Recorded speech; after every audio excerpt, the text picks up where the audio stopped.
Today is a treat. We're sitting down with a true legend, Simon Dixon, the co-founder of DixonBaxi, an international branding agency that has earned the trust of Hulu, Netflix, and Google by helping prepare them for tomorrow.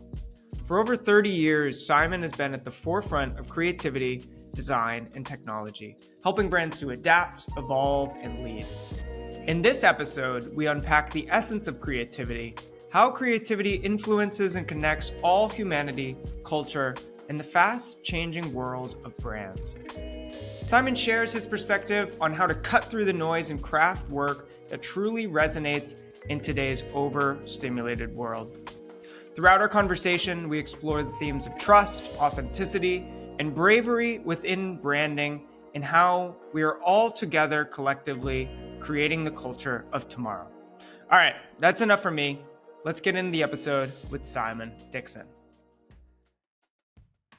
I guess my goal of our conversation today, which is really to dive into maybe some of the fundamentals of creativity and to why we create and really center our conversation around that. I think that's maybe one of the topics that doesn't get discussed as much as it could, is really kind of the baseline. Why create? Why do we even do this in the first place? And maybe does it all matter at the end of the day?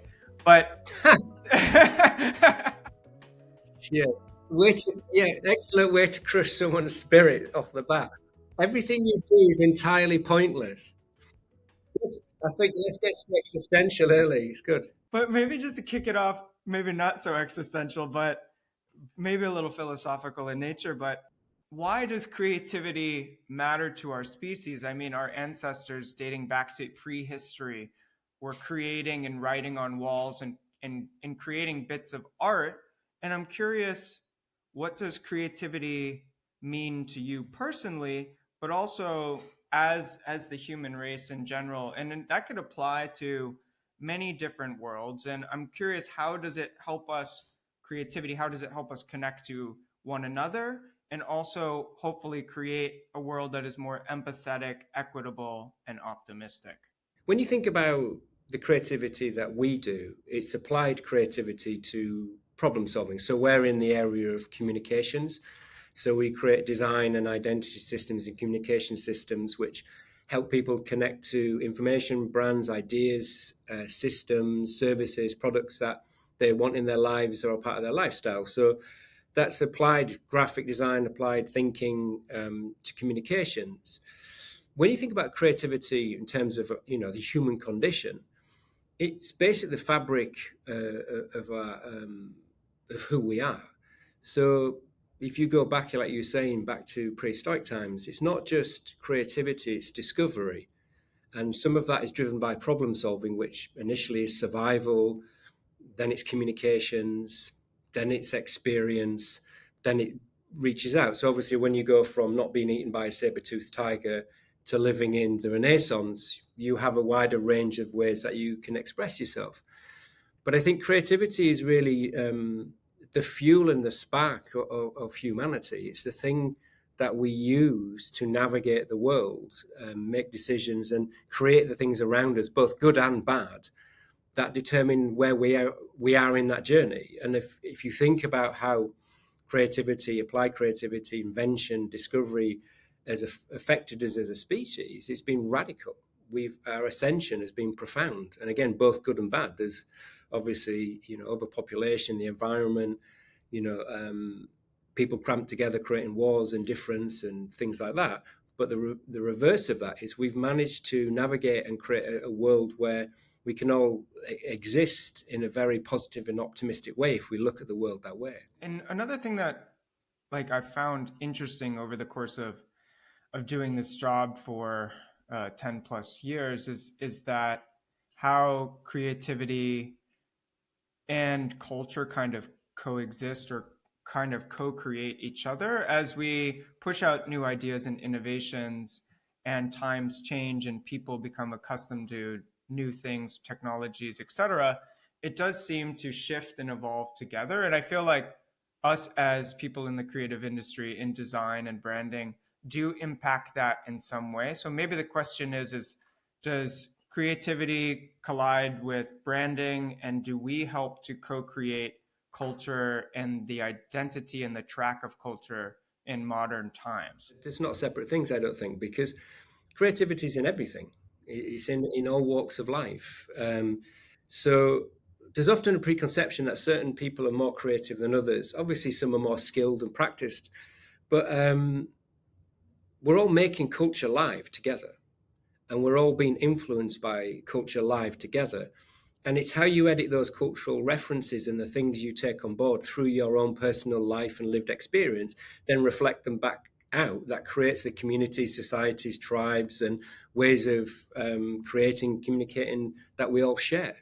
So I don't think there's a line between them. I think it's an overlapped system where what you hear, what you see, what you feel, what you smell, what you touch, where you're on your life journey, where you are on the planet, the things you experience, they well up in your mind. And when you draw down on that, consciously or subconsciously, you create something. So inherently, you're part of it. And if you're at the edge of where, say, technology meets the world and things like that, you might be making a difference, but I think we're actually all doing it together.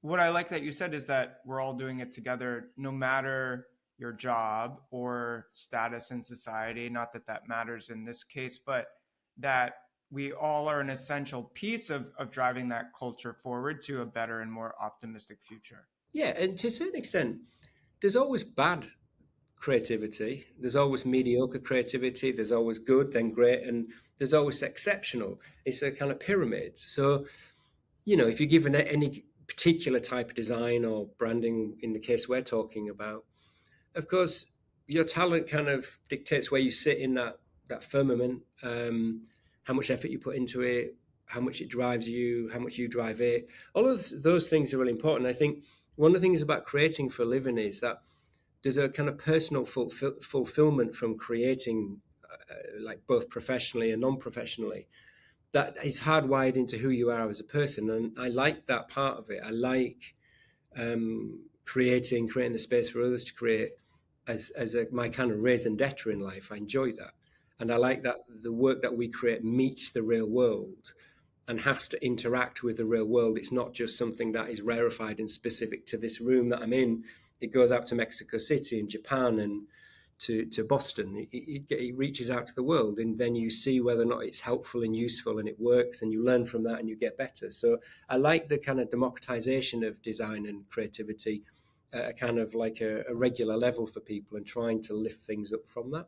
In a way, that kind of democratization kind of is kind of a filter in a way that certain things will rise to the top and maybe they seem more important to like maybe a broader sense of the world at large, but even there's these subcultures, microcultures that can push products to exceptional heights, and companies can be doing exceptionally well even with a hyper niche product.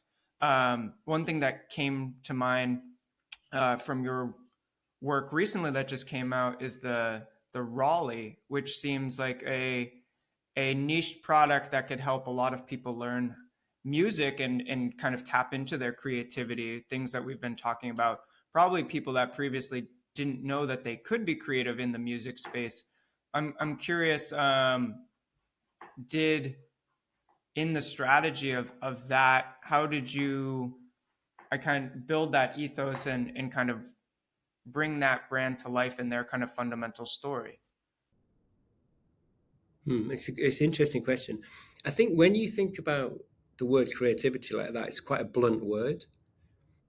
So if you think about music, that's about expression and learning, um, engagement, self-fulfillment, sharing, family, lots of things.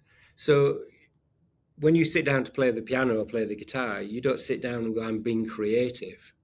You sit down and say, I'd like to express myself. If you're Jimi Hendrix, maybe you express yourself by restringing your guitar upside down.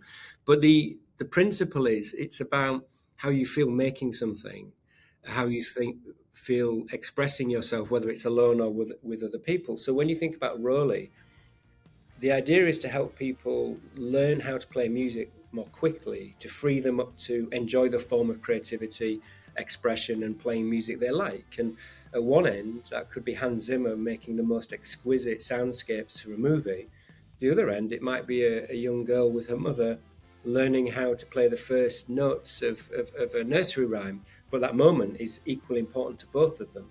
Now, the Hans Zimmer score might be important to loads of people who go to see a movie, and that moment might only be precious to the small family. But in the moment, it's about what that feels like to make. And then the question is, are you making it for somebody else, or are you making it for yourself? So that's the balance of role. Is it helps people express themselves and create for others, or it helps people create from themselves or people around them. And there's an interesting thing there, I think. What was the spark that drove you to creativity, and what drives you to create even today? It's about the feeling of making, I think. So when I started out, when I was younger, I used to do lots of different things. So I used to paint, I used to draw, I used to make comic books.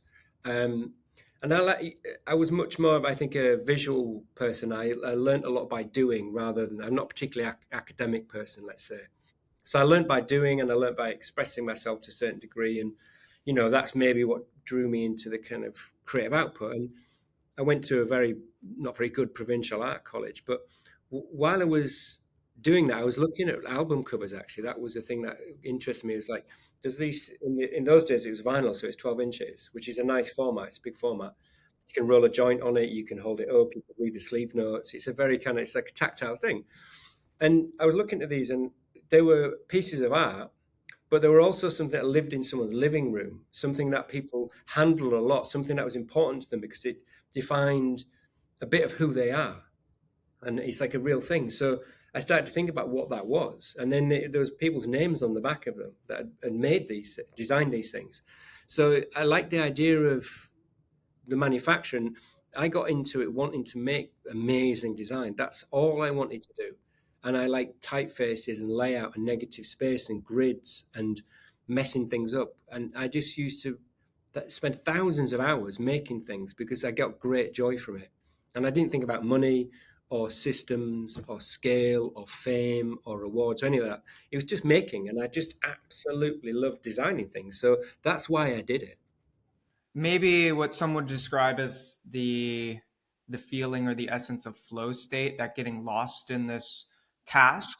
And that could be, anything from a person fishing and just casting and relaxing that way, to physically drawing or making something and getting lost in that activity. But it seems to me that there is some sort of connection between maybe heightened creativity and that sense of flow state, and maybe how it produces some of maybe our best work. Do you have any kind of ideas or thoughts about where that comes from? Or maybe if there's even ways to tap into that, maybe naturally or even mechanically, to create better work that we can use in our studios or for our clients? Yeah, I mean, the flow state, I think, is a real thing for sure. I don't know if you feel it on a day-to-day basis now because you're maybe not designing as much as earlier in your career. I certainly don't, but I still try to create that feeling because it's. I think what it does is it signifies that whatever creative engine you've got in your mind is working, and a lot of the barriers to the creativity you want to create have kind of fallen away. So you're in the zone of, I guess, maximum concentration and feeling on it, and it puts you in a great spot. Sometimes in that flow state you're tearing things up. Other times you're just flowing. But what it means is you're more receptive to the ideas, and it's telling you whether or not you believe in the ideas. Because I don't know you in a sense you're necessarily just more heightened creatively, but I think what it is it's part of the decision making engine, which goes from radical uncertainty and the uncanny valley to like, fuck, I love this. Oh, shit, I found it. And that's what I like about it. It's like a great feeling. I like finished work and I like getting work, but I love the bit where there isn't any work. And I like the bit where you have to find it. So my feeling is that in order to create that state is you need to remove as many barriers as possible. So it's okay to make bad work. It's okay to stop. It's okay to procrastinate. Talk to people, listen to different music. There's loads of things you can do to change the state. But I think the thing is, you just got to give yourself permission to just be doing that. And if you just focus on the thing you're doing with intent, whatever, as I said before, whatever you've processed in your life and up to that moment, it'll come out in some form. And if you've got talent, it'll come out in a nice way. There's a very big difference between that flow state and sometimes the fear of that some team members will have, that they're just not getting a creative idea, that they can't find it for this particular job or this client. And ultimately, those are at polar opposite ends. So I'm wondering any sort of techniques or ways to kind of reassure and get from the state of fear to the state of flow, and how that ties into our role as I leaders. think it's about being open and explicit about the reality of it. So we have lots of techniques, like we have what we call campfires, which is where we share and show the work. And that's a very level playing field where it's not one person presenting, everybody shares the work, and it doesn't matter if you're a creative director or an intern, your voice counts in those sessions. So that's meant to create active listening and de-stress the environment. We have Ignite sessions, which are just like bursts of creativity with no pressure on. So you've soaked in the brief, the strategy, and you just go make something and let intuition take over. But of course, you're still drawing on that knowledge. You have to constantly remind people that it's okay not to be in the zone, because you can't be in the zone all the time. You have to take it serious, but have a degree of levity.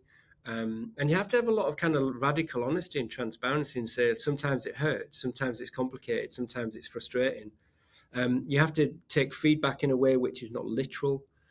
So often people tick off feedback, but really what you should be doing is looking what's behind the feedback, because if you don't, you end up just being guided.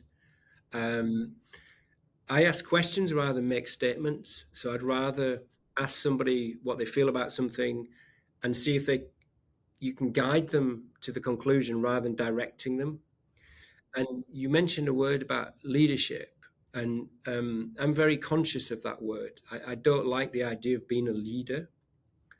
So I like, and there's no, I mean no critique when I say this, but I actually try and make myself smaller, and I'd rather be, basically I serve the company, not the other way around.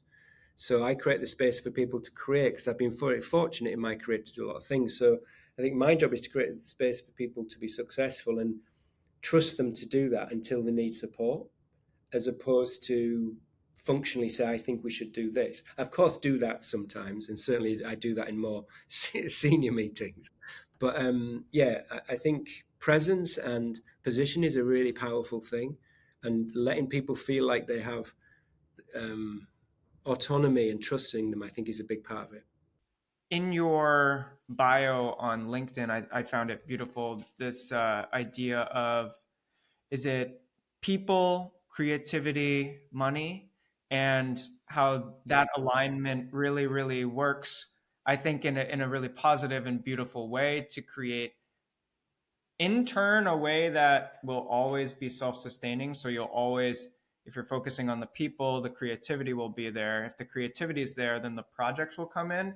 And I think it is like a good mindset shift to prioritize not the end of that, but the beginning of that, so that great work is always being made and being self-sustaining. It's about the value of the relationship of the people that are working together, really. So once you have, 10, 15, 20, 30 people, you have a great responsibility to them, their lives. They have rent and mortgages, families, they've got careers. So there's a great responsibility to having people in a team. And that's much more than deadlines and projects. That's about their lived reality and how you bring them into your agency, help develop them, pass them on to the next person better than you receive them. There's a whole thing that goes into that. So I think if you get people in the right frame of mind, and you can only, like, creativity is really messy. So there is no perfect way of doing it, because on any given day, everyone feels differently about different things in their lives. So what you're trying to do is have a kind of happy medium where, on average, everybody is focused and feeling good about themselves in the zone over a sustained period of time. But of course, that isn't perfect. Different people feel different things at different points. So if you work on that, you'll see it in the work. And if I walk around the studio and I see work that doesn't look or feel right, it's often because the person's state of mind, and it's an indication something is off. And then if our work is good, we get more work. And there's lots of ways of getting work, but the very best way of getting work is making something awesome. Agreed. So I mean, it's still hard, particularly at the moment, to get working. But I do truly believe that. And as I've developed in my career, when you start out, you're very singular. So it's all about you, your work, what you believe. There's a great degree of certainty, and I think historically in our industry, there's been a lot of kind of ego and figureheads and specific people who had maybe a lot of attention, but there was a lot of people underneath that never got any airtime. And actually, the industry was very narrow in terms of the type of people. So a lot of what we're trying to do is share a voice and make the industry equitable to a broader range of people, and that makes it richer and more interesting. And of course, they won't work like you. They can't create like they'll create like themselves, and that's what makes it interesting. So what you need to do is get out of the way of them doing that and support them. We need those different cultures, those different thought patterns and ideologies in order to, well, one, help us grow, but two, create different ideas and continue to evolve over time. In a sense, at any given moment, you're an aggregation of all the things you've experienced. And if you're smart, you then take the best of it and apply it to whatever challenge or thing you're doing in that particular moment. If you're traveling along in any given period with a number of people who have different lived experiences, then of course you're bringing a broader range of knowledge and insight and ability to try new things. And I really like that. So, say if we're working strategically on a project, our head of strategy is Brazilian, there's a Nigerian person and a French person, an English person working on it. You're inherently going to get different ideas because they've all had slightly different lived realities. The challenge is the same for all of them in terms of what we need to solve, but the way they might do that is different. And I find that really interesting. I enjoy that part of it. In some ways, it almost feels like where we grew up, our the family that we grew in, the culture kind of gives us some sort of innate special abilities because an American will think slightly different than. It's a slight X Men vibe. Yeah, I guess so in a way though. But I mean, growing up in the East Coast of New England or America, I'm a very different person than say in the Midwest or California, and ultimately that experience kind of has shaped me to some degree to think a certain way and maybe come up with ideas in a certain way, and then anything I add on top of that gives me some sort of other extra abilities or thinking or tools in that toolkit that I can bring to the job. Yeah. But also, if you think about it, you're clearly somebody who's very curious about the world, and you're also somebody who is interested in taking part. I mean, this podcast is basically a self-determined thing that you've decided to do. So by definition, you learn from that. I learn from that. The audience potentially, not in maybe my case, but would learn from that. But you're learning from that, but you're also expressing something. And sometimes you don't realize it's happening because as you develop your career, you're constantly picking up knowledge, from your family members, partners, how you travel, what you see, what you read, what you listen to. And that all sticks to you. And eventually that will soak in and it'll be something that's useful when you're making something. So I think people who are inquisitive, curious, additive, receptive, willing to bring something to the table, they seem to be part of the developing melee in a positive way. There's something that we will definitely jump to a little bit later about the skills necessary for the future.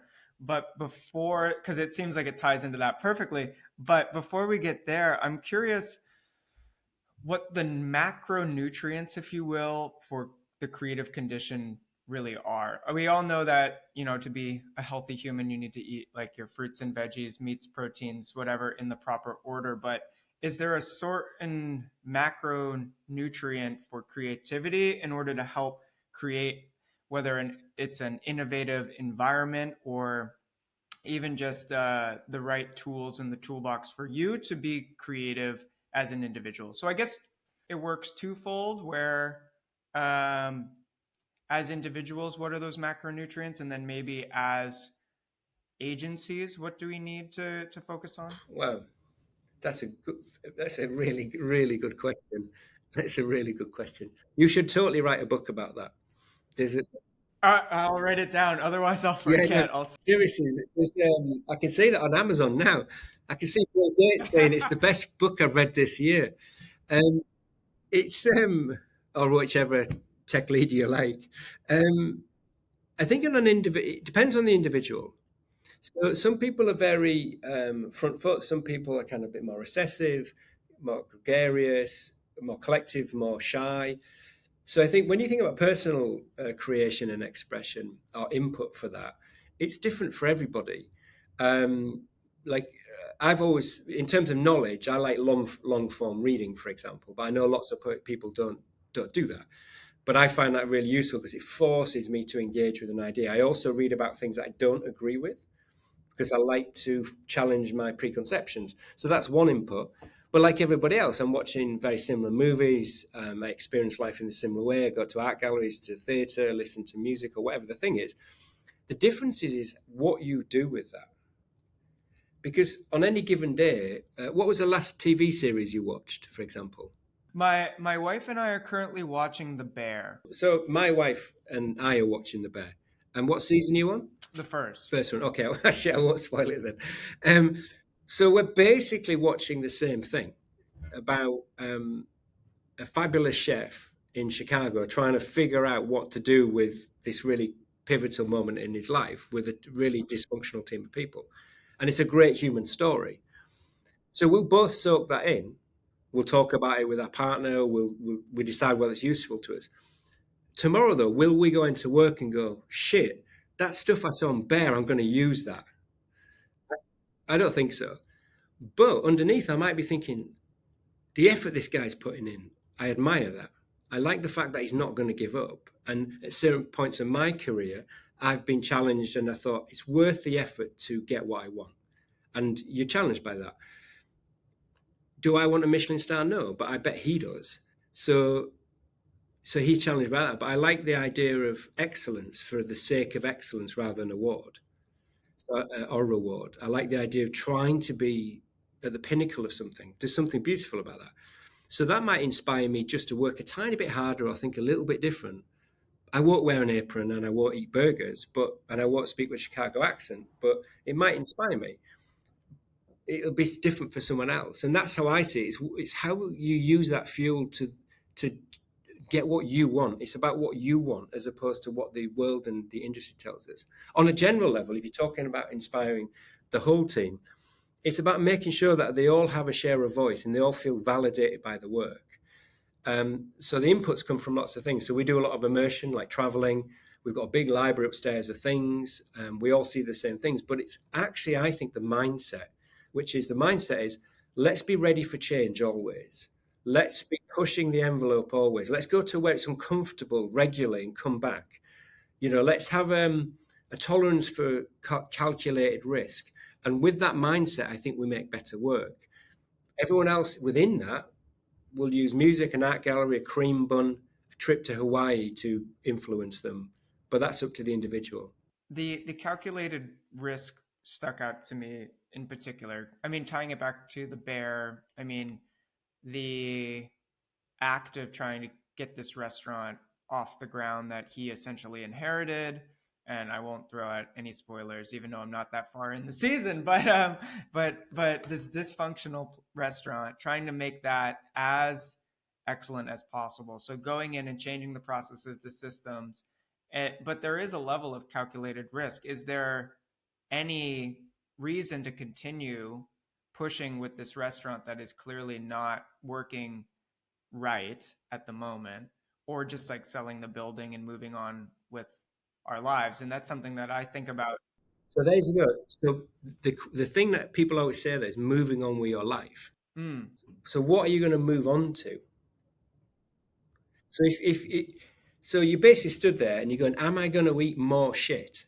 Will I eat more shit to get what I want? And you're faced with that reality all the time. Not you personally, but in that situation. So the question really is, I want to do this thing. It's hardwired into my being and I love it. So the sacrifice is worth it. Because if I don't do it, I move on to something else. And then I'm a slightly hollowed version of what I was. And then I'm not happy with that. So I move on to the next thing. And then I'm a little bit more hollow again. So the question is, what would you go to? Is there an alternate thing that you would enjoy doing? And that's the thing. If you want to jump, say, right, I've tried the restaurant thing, but now I'd love to maybe just own a bar instead, take the pressure off, and do something else. Then that makes sense. But I think often what people say is they say, well, why not just not do that then? But people who are really into what they do don't think like that. They just think it's worth it. That ties into passion, which obviously is fundamental. But I guess the other question is, if you're starting this business, or even if you're just like in a career path, like how much shit are you willing to eat, and where is that line? And maybe there isn't, as long as like you're accomplishing what you've set out to in that goal. Yeah, and don't get me wrong. There's two types of shit. There's the stuff you create, the problems you create for yourself. If I was working, say, with a toxic client, I wouldn't eat that shit, or I wouldn't expect someone who was working for us to take shit from us because we've got this huge ego. So I think there's two worlds. There's a compact about how you work and what you do. That should be cool, and everyone agrees to that.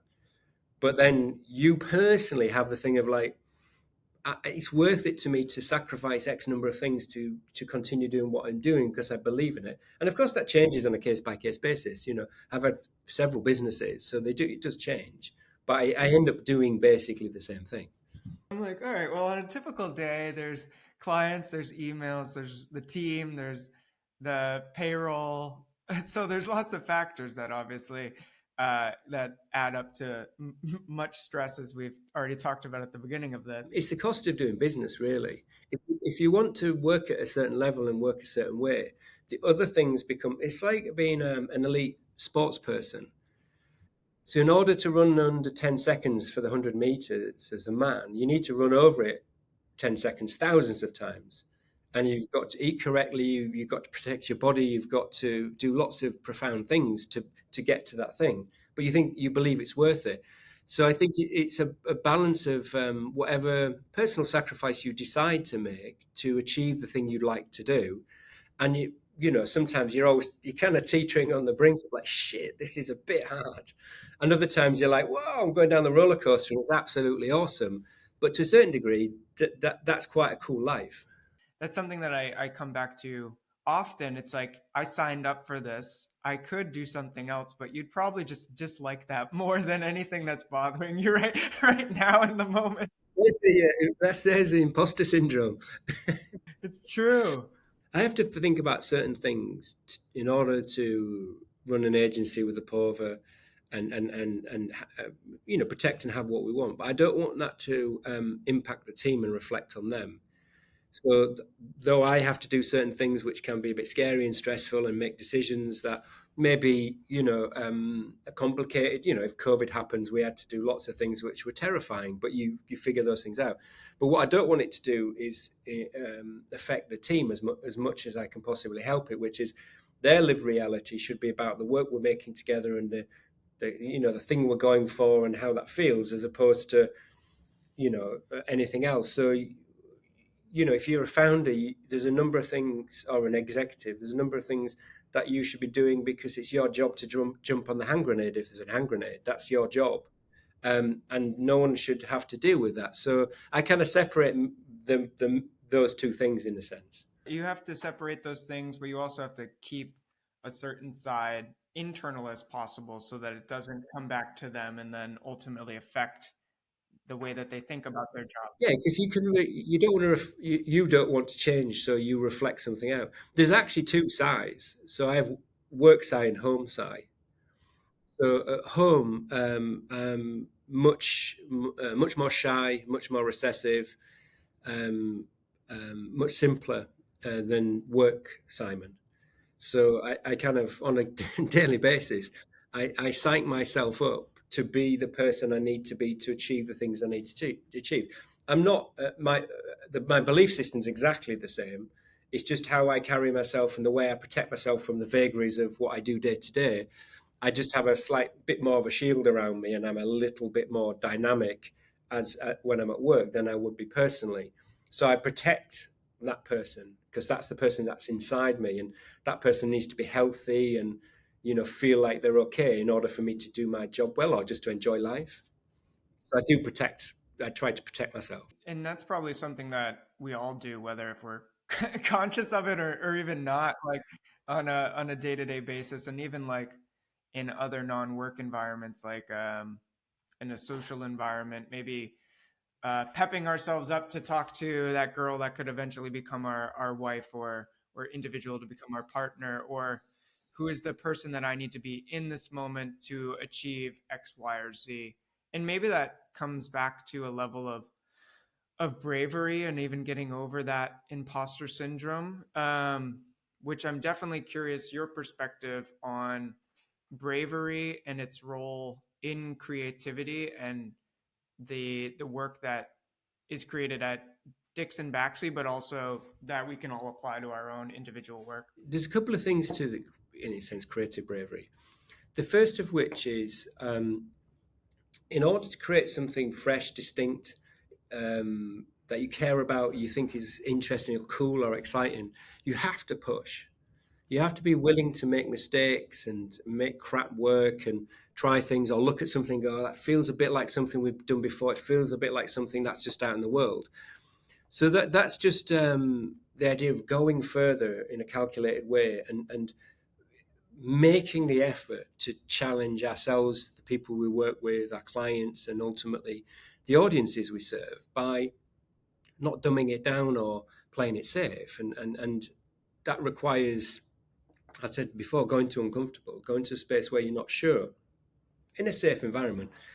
The other is there's a risk of inaction. That's the big problem. If you don't change frequently enough and you're not constantly adapting your creative engine, culture and life, technology, it outruns you. It happens to brands, it happens to people, it happens to agencies. And my kind of my big fear is not being relevant. I want to be useful to people. Well, not me personally, but I want the work we do to be useful and relevant to people. Not to win awards, not for people to say how cool we are. I don't care about that. It's about whether or not I think the work at the level we operate works for the people we create it for. And you have to be a self-learning, additive, risk-taking entity to keep pushing. Certainly if you've been doing it for any length of time. In one of your recent talks, I believe you had mentioned that the work at DixonBaxi has made an impression, whatever that scope of that impression is, on roughly 2 billion people, which is obviously a huge number in a world of 7-8 billion people. But I guess where this is all leading is that there's a certain responsibility maybe to even keep pushing to that relevancy, and how it connects to the greater culture and how that expands and how technology is shifting in today's society. I mean, the way I see it is we serve both people and culture in a sense.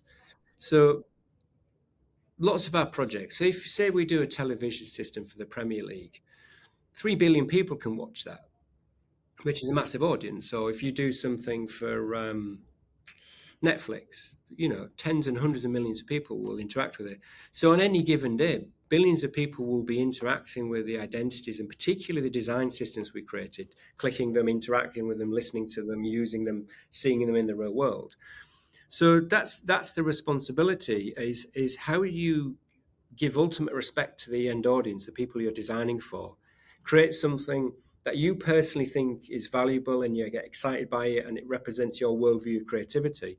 But it's through the filter of the brand and the system to that person you're serving. And I like that power. I like the power of design to work and to be good and to be useful where it shows up for people, and it should delight them.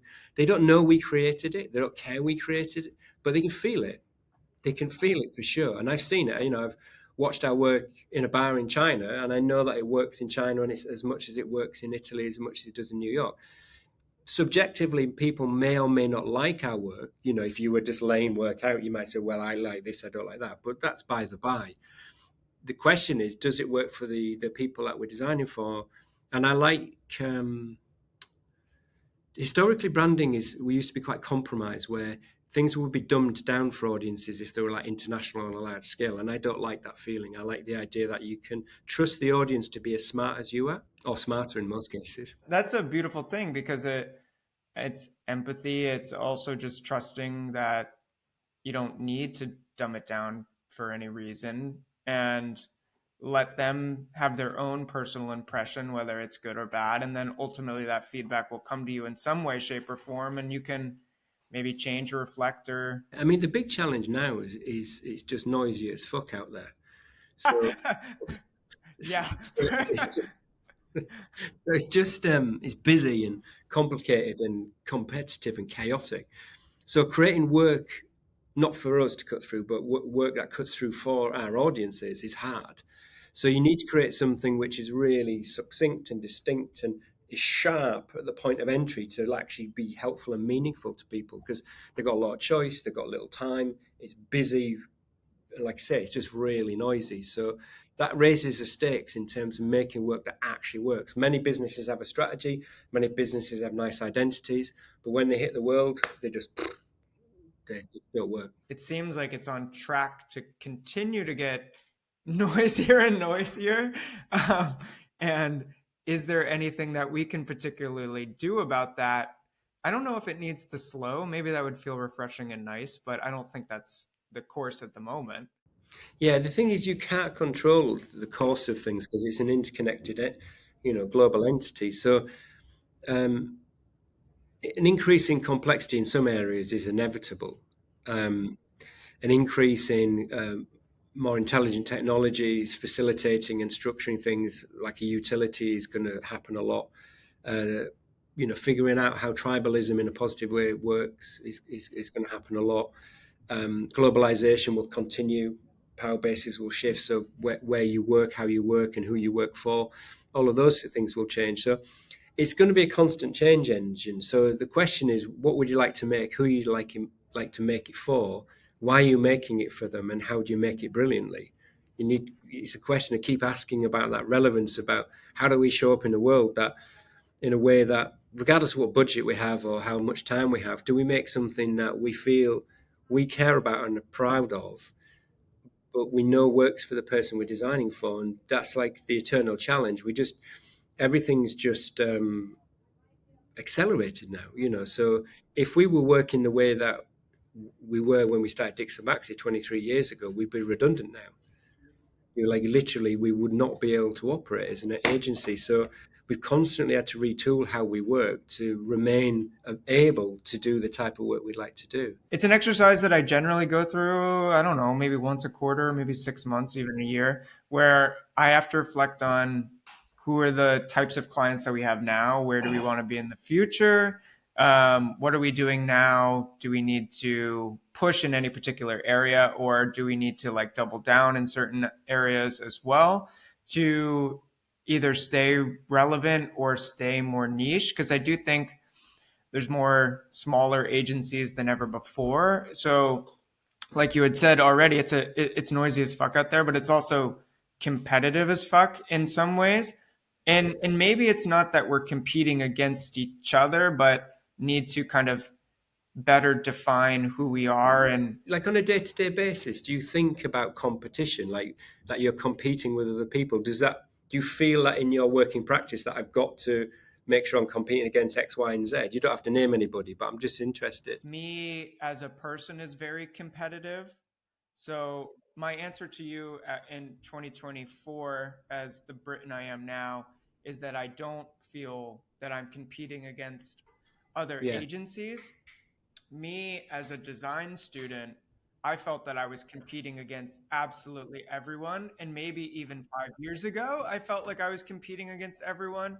And I cared so much about the Yes. awards and Yes. the staying Yeah. relevant Yeah. and being the coolest that I, at a certain Yeah. point, lost sight of like the reason why I was creating. And I felt that that was very toxic and harmful. So I had to do a lot of self reflection. So You burn out doing that, I think. Because if you want to be cool, um, well, no, but there's a window for that. You can be stylish and timeless and all those things, but I think The danger with our industry is trends and like periods of time which people believe are for a longer period of time, because agencies come and go. How long have you been a professional creator? Probably about 12-ish years under my belt. Yeah, once you've done a decade, you get a body of experience where you can start to see the broader spectrum of how you create, and it takes some of that immediate pressure off of like I've got to make a statement. Because I don't know about other people, but I was certainly the same. When I started my first business when I was 19, so I just got straight into it. And we didn't really necessarily compete against anyone, but we did compete against the notion of like being really, really good as quick as possible. So, and I think got caught up very early on notoriety and some of those things. But as your career develops, I think you start to think, well, actually, being happy with the work, being satisfied, feeling fulfilled, far outweighs those things long term. And if you're good, of course, you will still have some notoriety. I guess it goes back to a little bit earlier in the conversation, people, creativity, money. For me, my job is to look after the people, make sure the work is great, and then monetize that in order to keep that engine going. Someone else's is different. Someone else who's got to pay rent, and they're focused on like hitting that rent at the end of the month, and they're in a job which is really difficult, is maybe not paying enough. They've got a very different lived reality. So everything I say is through the focus of my role as somebody who co-owns an agency, and is trying to continue and create um, the engine of how that works. But of course, it really is down to where each individual is in their career, and I think it's about personal agency. And what you were talking about earlier, just a moment ago, was really interesting because it's about your personal version of what success looks like versus what the industry says success looks like. Because I think sometimes there's a lot of weight and baggage on people that they have to achieve a certain thing by a certain time in a certain way, and a certain style of work or approach is like what people think is cool or the thing. But of course, that's not the case. There's loads and loads of ways of doing it. And I think centering back to that is often a bit healthier as well. I'm going to extend that to you, Sai, as well, and what your personal definition of success is. And that obviously applies to different aspects because that applies differently to life than it does to work, but maybe there's an intersection in between. For me, success generally is in the moment, which is how do I feel, and do I have control of the kind of the thing that I think I need to have control of, not for egomania, but for like, this is, though my ego, which is just off camera, is obviously phenomenally massive. But but like that thing of like, what does like my version of the world look like, and am I on it, and am I doing things that I think are rewarding and interesting? And of course, the real world impinges sometimes on that, but that's the thing I focus on. Like in terms of like my career and general life, I live a life that is highly privileged. I don't come from a lot. I come from a kind of working class background in the north of England, but on lots of metrics, I'm a very successful person, and I've had a very successful career on lots of metrics as well. And that's just my personal view of it. I'm not saying we're better than anyone else, but that gives you great confidence because you can say, well, I don't need to do a particular thing to feel like I have to be fulfilled. So a lot of it is, well, it's nearly at home. It's am I enjoy myself and I'm hanging out with people I love. And here, is the work awesome? It's about getting a buzz from the work, I think. That's honestly a poster that you could sell on the DixonBaxi store or something like that. Yeah, exactly. Exactly. I was chatting to my hairdresser, and he was saying that he used to be a guitarist in an indie band, and he'd become a really good support act that supported a lot of the really big artists in the UK in the early 2000s, traveled all over the world, but they weren't quite big enough to sell it out themselves. And it was interesting because he had a moment in the sun which must have been incredibly fulfilling. And I don't know he's necessarily unfulfilled now, but I was thinking, wow, if I'd have been successful as a designer for, say, 5 years, and everybody loved my design for 5 years, but I wasn't doing it anymore, I would feel very sad. So, and again, it's easy to say for me because I've been in the industry for a long time, but the ability to be part of the industry and make things and share that with people, that's a really rewarding thing. It's true. Yeah, and there's lots of revisionists. It's like I was reading something today, and people were going, "Oh, there's loads of great designers in the old days, and all the designers now are not great. Where's all the great designers?" And there's thousands of them. It's just that we live reality a different way. There's greater democratization, greater share of voice, and there's a wider range of people creating in different ways, and they don't ascribe to the traditional ways of doing things. So things have changed, and I think being able to create and feel like you're part of that creation, though things have changed, again, as you become more experienced, I find rewarding as well. So I don't know if that's success in some sense, but I don't know. Being in the game is the game. With your experience, you've probably noticed how the industry has shifted over the course of your working career. And I'm curious if there's any particular things that you're particularly excited about, or maybe there's like a something or do we need to pay attention to and maybe steer back on track because people are focusing on maybe not the right things. And that's obviously an opinion of the individual. But I guess there's always two sides, maybe many shades of gray in the story. But are there certain things that you're particularly excited about and then things maybe not so?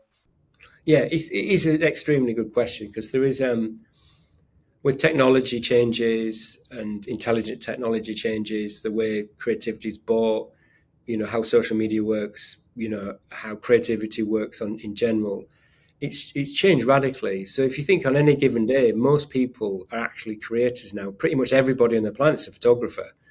They're all making videos, they're sharing it. So creativity is writ large across the world, but when you think about professional creativity, it's a very different thing. So I think about what fuels the creativity. So taste, ideas, idiosyncratic thinking, subjectivity, the human components of creativity, desire, curiosity, willingness to take on board insight and take that not at face value, but create something new and interesting from that and challenge yourself to make something that's helpful and useful and authentic and meaningful to people. I think they're the things that I'm wrestling with. And in that pyramid I was talking about, the bottom of that, which is like commoditized work and the widgety, khaki stuff, that's going to get eaten by AI. The bit at the top, which is like human creativity and taste and invention and the duty of care, that'll last longer. I, I don't know how fast the sea's going to rise, but I'd rather be closer to that top near the palm tree than down with the sharks.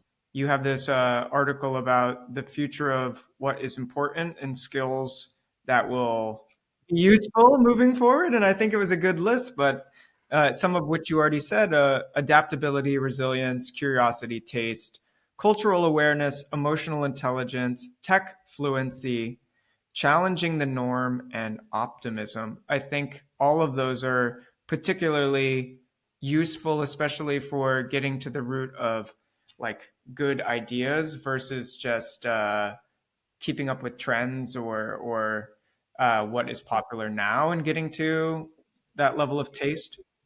Yeah, what it is, it's the eternal things that make great creativity, because technology will change, and certainly things like AI they'll be like a utility that feed through everything, and we'll have you and I will be chatting through an intelligent assistant and all those various things, but we'll still need to have a reason for the conversation. Why are we talking to each other? What's the value of that conversation? What's the value of our relationship? And what do we both get from it? So it's what you feed in, I think, is important. And that desire to think about where we are now and all the things we have, and we're going to go do something. How do we take all that experience, all the things we have, and do something with that, with whatever technology it is, but doing it in a way that matters to me and matters to the people we create for, and those things, they're eternal things. So I'm much more driven by principles of working than I am specific systems or technologies, because they change. But the way I think about creativity is exactly the same as when I was 19.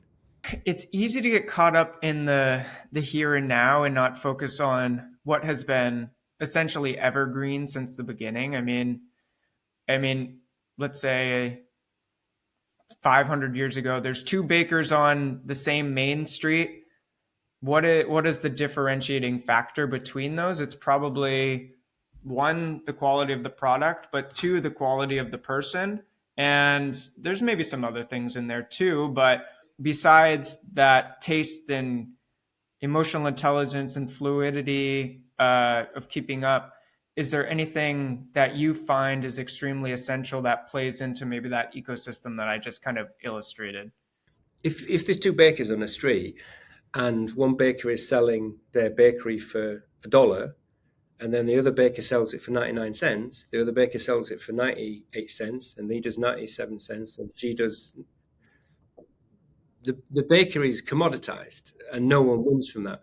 But if it's an Italian baker and a French baker, so one morning I fancy a delicious croissant, and the next day I'd like to eat some Italian cannolis, then they both have a reason to exist, and there's a truth and authenticity to why they exist. I don't know what. Let's say Dunkin' Donuts. If there's a third bakery at the end of the street, which is it's the cheap option, it's something I just pick up on my way to work. I just want a quick cheap coffee, a nice donut to dunk into it. I want it to be 79 cents or whatever it is. Then that's a different thing. But again, its raison d'etre is really clear. It's like, this is what I am. I'm not apologizing for that, and it's great, And Dunkin' Donuts do taste nice; they're lovely. I wouldn't eat a lot of them, but they always deliver. So it's about that truth. And if you're creating a design system for that thing, then if you match that relationship with the audience and you match that reality, then everybody wins from that, and it gives them choice. There's room and space for everyone, but it's really the why behind it that stands out and makes you stand out. But ultimately, regardless of the pond, if it's just a main street or the greater world, there's a place, and it's just finding the right people for your particular business or your customer, your audience, and allowing them to shape and grow your company as time moves forward. If you think about it somewhat, like someone's making pasta on an evening and having a glass of red wine, maybe they've put their children to bed and they think, oh, it'd be nice to watch something. And you're like, oh, that bear thing, that's cool. I remember my friend saying how wicked that is. It's about, I think it's about the chef guy in Chicago. I don't really know. We should watch that. So the question is, how do you find it? Where is it? Who brought it to you? That you're actually just thinking about having a glass of wine and kicking back and watch something cool. But the design system, the communication system, the brand system is basically guiding you to that in the best possible way. It's made by FX, but it might be on, in my case, it will be on Disney Plus, for example. So I need to know it's there. So the easier you make that for people, and the more you make that journey about them and what they want, as opposed to going da da da da da da, we've got some great shows. You build a more powerful emotional relationship with them, so you can better serve them, basically. And it's looking for those moments where you show up and you're useful to people and helpful to people in a way that fits into their life, and you become one of the things they use regularly in their life or semi-regularly, and then you have permission to be around them and have that relationship. Sometimes it's monetized and sometimes it's not, but at least you exist in the world in a way that is helpful, and that gives you permission to be a bit better than somebody else because you've thought a bit harder, maybe. And I think something that's just been recurring and something that I just wrote down is that you're making it for them and that you're being useful to people. And I think that's something that needs to be called out for this episode, but also just for people to take away. You're not just making something for the sake of being cool. It should be cool. It should connect to them, but ultimately be useful for them. Yeah, exactly. I mean, I think if you just want to make something for the sake of it, which is just pure expression, there's many forms of that. But if you're working in applied design and communications and things that people are going to use, then there's form and function. So make the moment delightful. Help people see the thing, have their semiotics so they remember it and they connect to it and they have an emotional connection to it. But get out of the way when you don't need to be there and serve them. And it's a constant battle, of course, because everybody wants to, as I was saying, it's noisy. So people are trying to cut through that.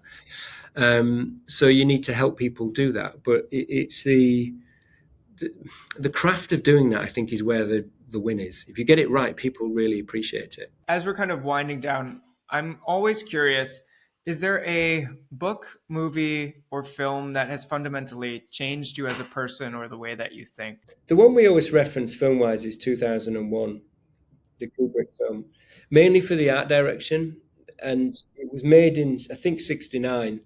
So the ability to make something so comprehensively smart and beautiful ahead of everybody else who did that, and just even get it made, there's something really powerful about that. In terms of books, it's a tricky one because I read hundreds and hundreds, and I take a bit from everything.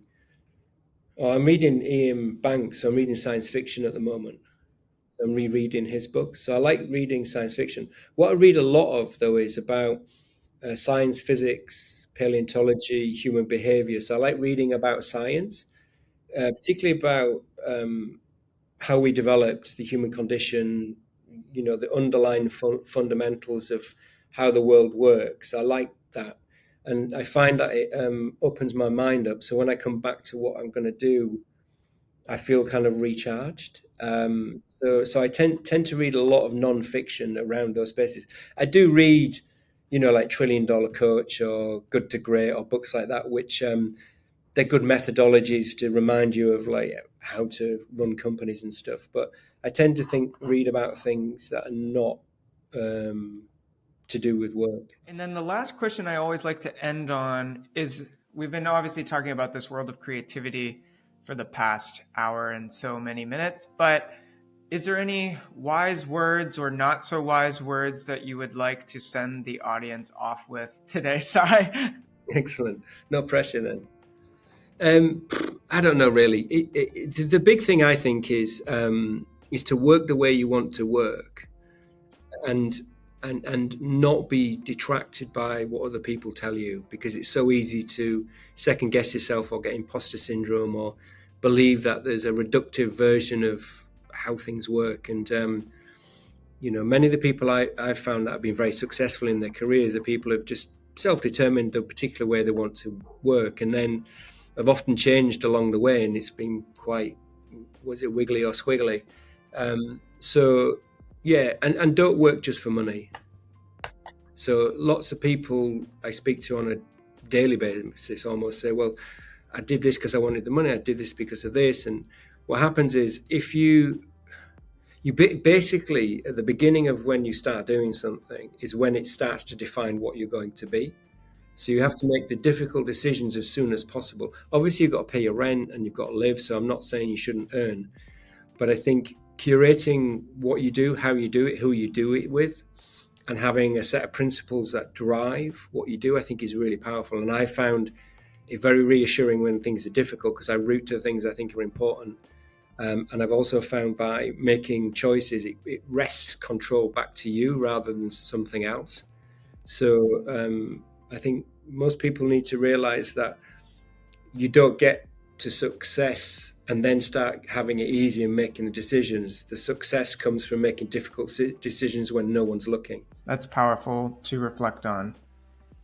So, to the audience, remember that we are all legendary and have an amazing story of our own. So on that journey, take the time to be kind, grind, and unwind, and let's make the world a better and more creative place to live. Sai, thank you so much for being here, and I really appreciate your time coming on the show. Thank you. Yeah, it was really good fun. Really good fun. Some good questions.